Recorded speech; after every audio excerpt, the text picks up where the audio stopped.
Are we recording? Here we go.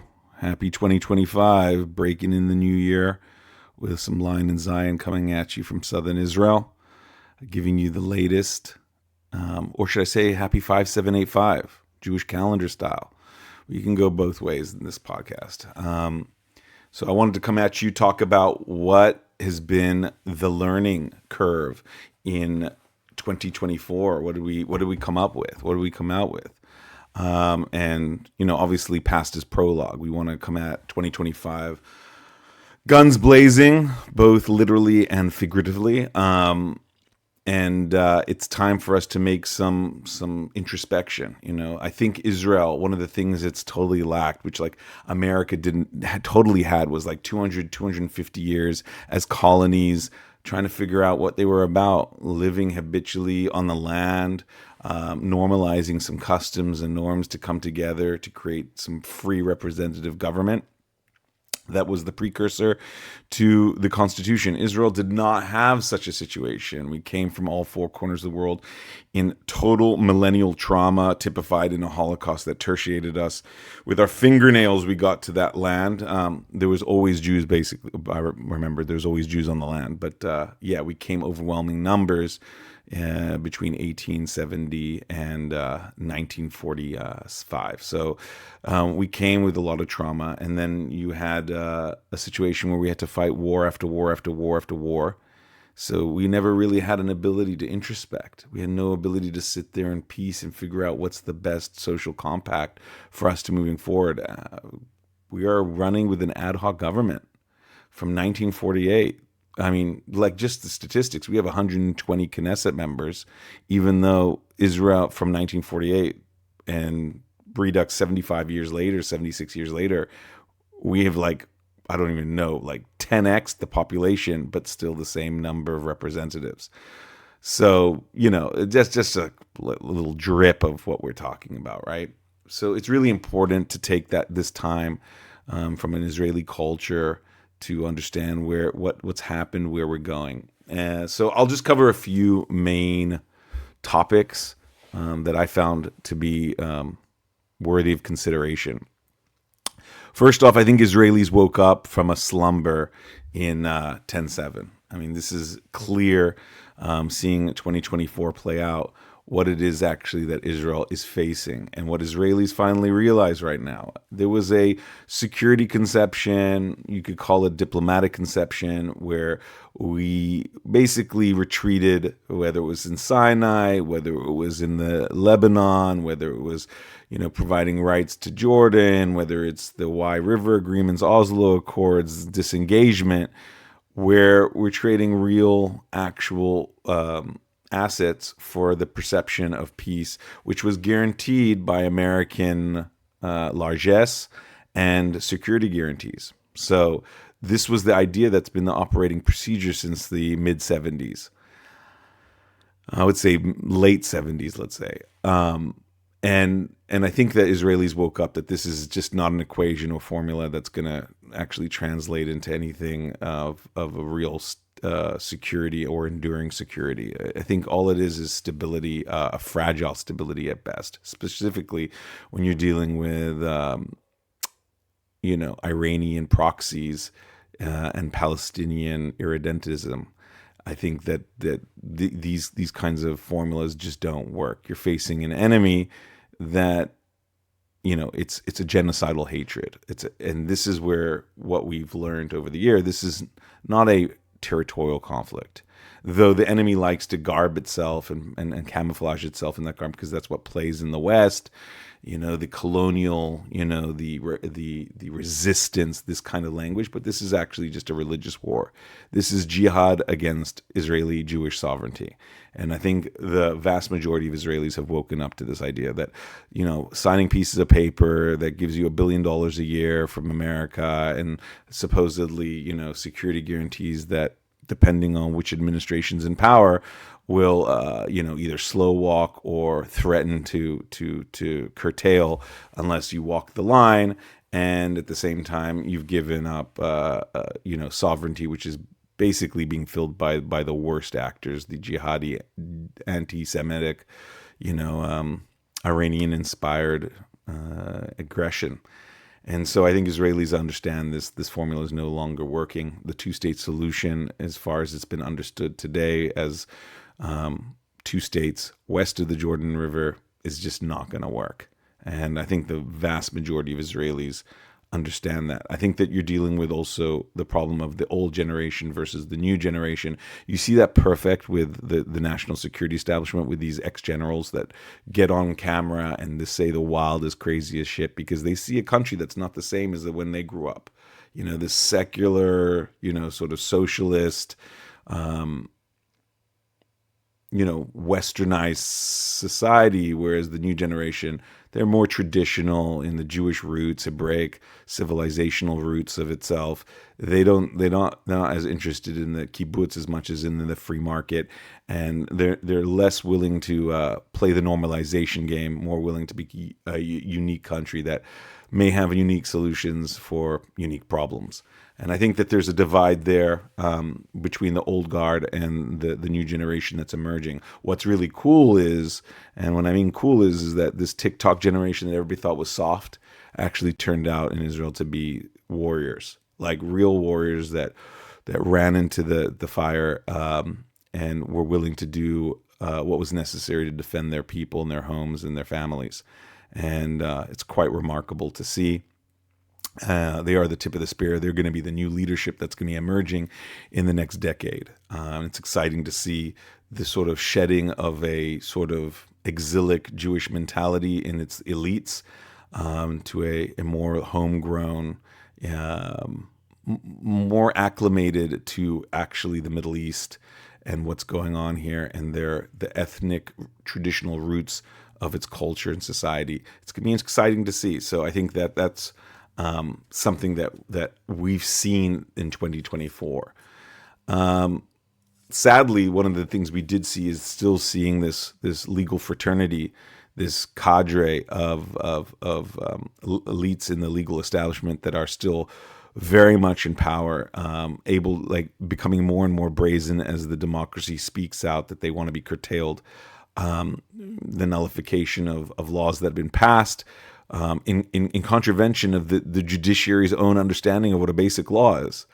I'm not going to go too down that rabbit hole because that's a whole topic in itself, but we've seen an entrenchment and a digging in of this legal establishment, which means that the next election that Israel has, this will have to be a mandate that when it's in power, the people have spoken, and it's got to be front and center. Hopefully that will be the case so that when change is enacted, the other side can't say that this wasn't a democratic choice, where the majority of Israelis feel like they understand that a checks and balances and a tyranny of the clerks is not in Israel's best interest, and decided in a democratic election where an election has a consequence, rather than what happened last year and before October 7th. There was a total breakdown in the dialogue between the left and the right. This needs to be front and center as one of the mandates when you're voting for whoever you're going to vote in the next election, and that will solve a lot of the cultural gap. It will still be contentious, but in terms of making it a democratic conversation, it'll be hard to ignore if this is one of the mandates of the right as they go to elections. I think one of the other things we've learned is that the military needs to go through a huge transformation. Number one, self-reliance. Israel's going to have to be producing more of its stuff, and the stuff that it doesn't manufacture on its own, it's needed to completely diversify. It can't be relying on one single actor. It's going to need to create multiple vectors of weapons acquisition. And I think that's going to be going back to the early 70s when they started building their own Merkavas, their own artillery, trying to build the Lavi. It doesn't necessarily mean we're going to do all those things that we did in the 70s, but that same spirit of, hey, we can't be in a situation where we're completely reliant on a big brother that's not going to be there in the time of need. I think there's going to be a turn to the east. I think India is going to play an important role. Why? Because we saw India has been generally supportive of Israel, and there's been a lot of situations where we've had to ask India whether it was orders that we were going to provide India, UAVs that they were willing to allow us to keep, to providing some very, very important critical munitions, to generally not being part of this global intifada protest movement. They've been generally stable in their support. I think South Korea will also play a role. I think that Israel needs to make inroads in Japan, specifically with public diplomacy. And I think that these are places generally in the Southeast Asia where Israel is going to need to look for industrial, military, manufacturing partnerships.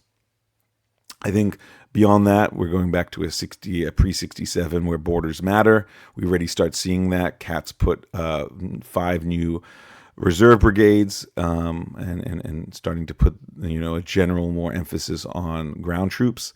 They've created a new military formation to guard the Jordan border, to stem the flow of arms. I think the threat over the horizon beyond Iran is Turkey. I think Israel needs to very much be aware of the Turkey-Egypt relationship, make sure that they never create an alliance. These are the 2 largest navies in the Eastern Mediterranean, and Israel has a direct and clear interest in making sure that those 2 navies never combine. Israel, in the meantime, needs to create a blue water navy to be able to make deals with Cyprus and Greece to be able to project that navy with logistical bases on some of their territories, and create a balance of forces in the Eastern Mediterranean, similar to what the British did in terms of managing the continental powers during the 17th, 18th, and 19th century. So I think that's the military sort of introspection that I came to. The last thing is spirituality. I think one thing we've learned in Israel is that we win when we're united, when there's cohesion. And we've seen Israel come together in a way that I don't think the world really understands. Israel is in a place, in terms of cohesion, it hasn't been in a generation. And there's power in that. When Jews are working together and on the same cadence, it's amazing to see. I tell my friends, just come to Israel. See what it's like. It's like bloody Disneyland. You can't believe it. It doesn't mean everything's perfect. It just means that Israelis are there. You see a soldier, buying groceries, you're going to go and take care of that. Somebody on the street who needs help because they can't go out because of the sirens and they have 4 kids, you go out and you do the shopping for them. Generally, taking your kids to help the poor, just because in this time, I think 40% food stamps have gone up in Israel. By 40%. So there's this general level of cohesion that we see is so super important, and that really speaks to the strength of the Jewish people. And there's a spiritual aspect to this, like these souls colliding and working together. It's hard to ignore. It's really hard to ignore. You see something special. It's sort of like the way Americans were on 9/11, but like times 10. Not to say that the Americans weren't able to, unite, but it's a big country. You have 300 and something million people. Israel's more of a principality, and so you can see on the edges a lot more where this matters. I think that there's a pull generally to God in a trying time, and I think we've seen that with Israel. We saw that on Yom Kippur, we saw it on Rosh Hashanah, we saw it on Passover, Purim. It's amazing to see that the Israel in the times where they're being pushed, it's like they're like an olive. You crush the olive oil comes out, and that's what we're seeing with Israel. And it's beautiful because it's unique. It's something very special. You don't see this sort of blend of spirituality, real world pragmatism, resourcefulness, and the fact that Israel is in the midst of a 7-front war and winning. Whether we will finish the job is another question. The world doesn't want us to finish the job. Nobody wants to see the Jews come out of this on October 7th better. They want us to go back to October 6th, if not lose all out. So those are the main items. One last thing is me doing this podcast. So for a long time, I had qualms with it, putting myself out there. But I was pushed because of this war, seeing the lack of, I guess, public intellectuals on the Jewish side really representing in a strong and unabashed, unapologetic, you know, space that's so important. And there's this quote in Proverbs that keeps on, hitting me in the brain, that forced me to sort of galvanize me to come and do this, which is, be not overly righteous or excessively wise, for why be desolate?